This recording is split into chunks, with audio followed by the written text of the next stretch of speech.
Hi, Rosh Chodesh Adar Aleph Tov to you. This is Devorah Harrow coming in with Empowerment of a Woman with the first in the series. The previous one was an introduction, just an overall view of why I'm doing this and what we're going to be talking about.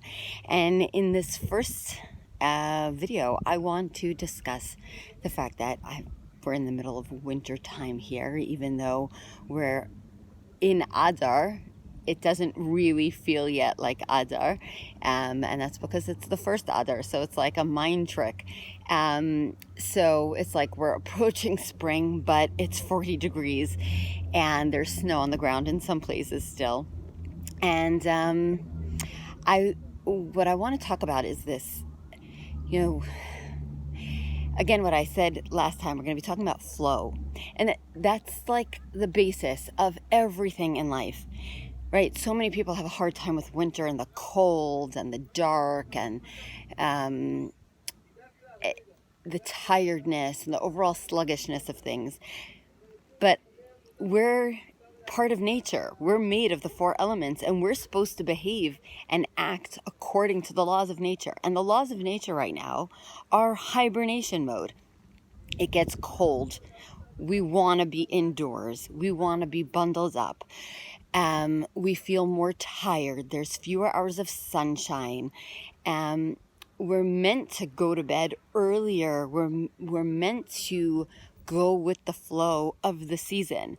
And the season is hunker down. The winter season is there's lessons to be learned from everything in life, and including the seasons. So just like, in the Torah, you look at the first experience that comes up in the Torah about something in order to learn the essence of it. It's coming to bring us a lesson. And the lesson of winter is we just had fall, right? And fall is when everything that grew the previous year drops, right? It withers, it dies, it falls to the ground. And what happens? It just looks like dirt to us, or like fallen leaves.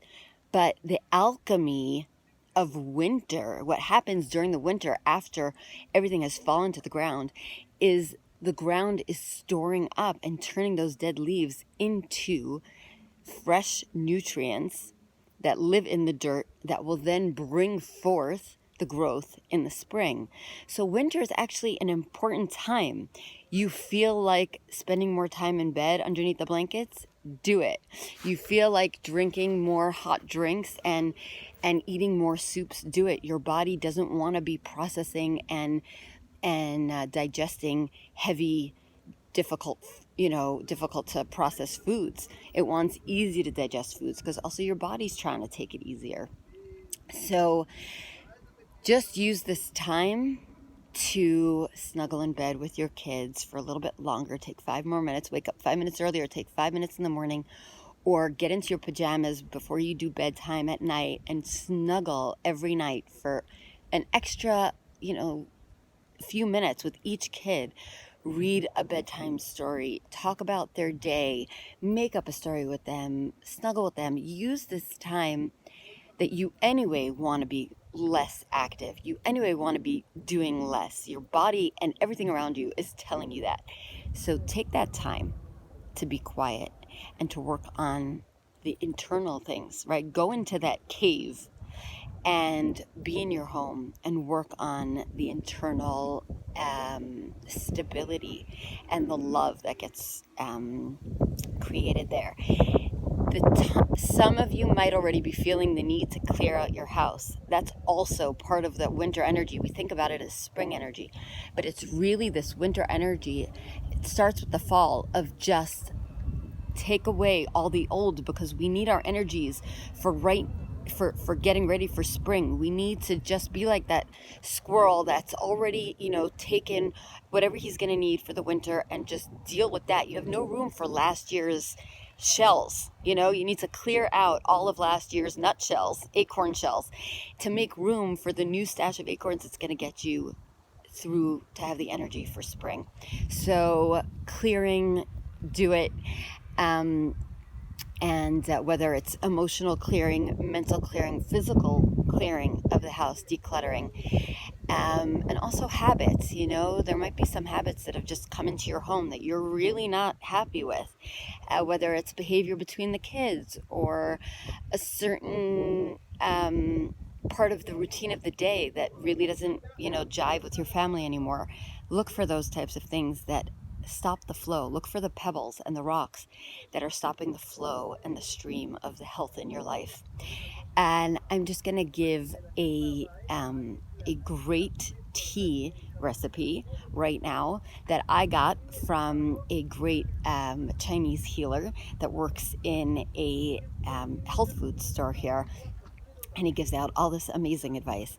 And for warming the body, okay, so the stomach meridian, the stomach is not just in charge of digesting food and then sending the nutrients on to be, diverted to the different areas of the body, to the intestines, to then be diverted to the body wherever it's needed. But it also spreads the emotional energy, the warmth, the nurturing that goes through our body. So make a warming tea or a neutral tea, like almond tea is like a neutral tea. Warming teas are cinnamon teas, ginger teas. Try to avoid the colder ones like lemon Louisa and stuff like that, or mint. And stick with the warmer teas or a neutral tea base. And then add a shake of ground cinnamon, a shake of ground nutmeg, either ground cloves, or if you have whole cloves, you can just put a whole clove into the tea, into the cup, and with the tea bag. And if you really want to warm yourself up, put a couple of pieces of ground pepper in, or a very, very small shake of ground pepper. And that is such a warming tea. If you drink this, and you're wearing layers, you'll start peeling them off because your core, your body is just going to heat up right away. So that's a wonderful tea recipe to make for yourself. I love using an almond tea base because I just love almond teas, and it just, all those spices together create an incredible tea. So go pour yourself a cup and enjoy that. And remember to eat lots of yummy soups, especially with orange vegetables or cooked vegetables, because that's what the body really wants right now. Things that are just easier to digest. All right. That's it for today. Have a wonderful Rosh Chodesh Adar.